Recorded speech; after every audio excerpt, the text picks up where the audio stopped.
So I go to bed that night around, the usual time, and I wake up again in the middle of the night from another nightmare. I dreamt that I was in a hotel of some sort. Somebody was chasing me. This person that was chasing me ended up cornering me, and I got a good look at them. It was this girl. She had blonde hair about to here. She just looked normal. She actually looked fairly pretty. She was just an average girl, but there was something really different about her. She was possessed by a demon, and she wanted to kill me. And I had to fight against her, and we fought very violently for a while. I don't really remember the fight very well. I just remember how it ended.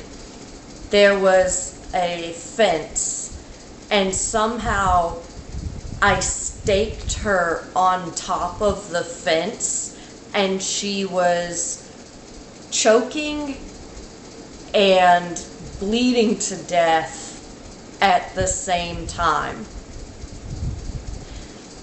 And at this point, she was no longer just a demon. She was actually the devil. So I didn't care that she was dying. There was no person, being possessed. That part had gone away. Now, she was the devil, and I did not care that she was dying or dead. And I just stood there and stared at her and watched her die. And I watched her choking on her own blood and gasping for breath, and I watched the panic in her eyes, and I watched it all just fade away until she was just limp. And then I figured I have to cover this up and I have to get away because I don't want to be caught. So there was a construction site around where this fence was, and there was all of that construction plastic, and it had been covering the fence before, and got knocked off. I don't remember the plastic being there before. I don't remember the construction site being there before, but this is what my mind made up. As soon as she was dead, it was now a construction site. There was all this plastic. The plastic was supposed to be covering the fence, so I figured I'll just cover the fence up, and no big deal. Nobody will even think anything about it, and I'll just hightail it out of here and get away. Why I didn't just run away in the first place, I don't know. But anyway, as I'm taping this construction plastic back down into place, over the fence and over her body, these two security guards come up, and they're like, "Hey, what are you doing?" And it's at night, so they have flashlights, and they're like, "What are you doing? You can't be messing around here." And I was like, "Oh, dude, I'm sorry. There was a dead bird. It had gotten caught on the fence and it died, and I didn't want little kids to see it, so I was just covering it up." So one of the construction workers just bought it and was just like, "Whatever, get out of here," and he left. The other guy, of course, again, as dreams go, you think of something that happens. He did the one thing that I was afraid that they were going to do. He shined the flashlight over to the area, and when he shined the flashlight over there, he could see the silhouette of the woman through the plastic. And then the dreamscape changed.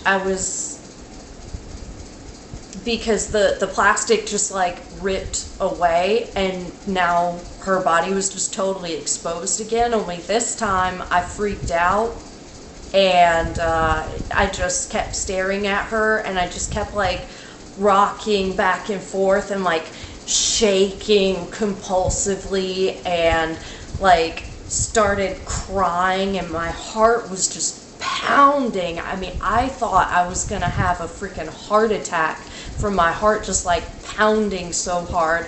And I'm just like sobbing, and I was having a panic attack in the dream, and it felt real. And the guy, the security guard, he's shocked, he's just like, and he like shines a flashlight at me and is like shocked and looking at me because he knows that I knew she was there and that I was lying, and he knows that I must have killed her. And then he just looks back at her, and then he does something that I didn't expect. The dreamscape changes even more, and now we're like inside of a building, and her body, he's taking these stone slabs and he's placing them in front of her body next to this wall to like encase her so that she can't be found. And I don't know why he's helping me, but he is. I guess the thought in my mind was like, oh, he must see by my reaction that I am not happy that I killed her and that I must have killed her for some reason, so now he's helping me. I don't know. But the worst part about it was that when I realized that he's gonna help me get away with it, I just stop shaking, I stop crying, and I just start like grinning. Just this like evil, like it was the most evil kind of grin, just this like, I won, I'm gonna get away with it kind of grin, and I can't even reproduce it. But I just stopped and I started grinning. No more fear, no more anxiety, no more tears. And I realized, it was all just an act. Like, I was just acting like I was upset. I wasn't really upset. I just wanted him to believe that I was upset, that he would help me, and now he is, and I'm gonna get away with it, and I'm glad. I'm glad about it. And then I realized I'm evil. And then I thought, the devil that was inside of her is now inside of me, and that's why I'm evil, because it escaped her body and infected me. Like, so I woke up from that and I was pretty distraught.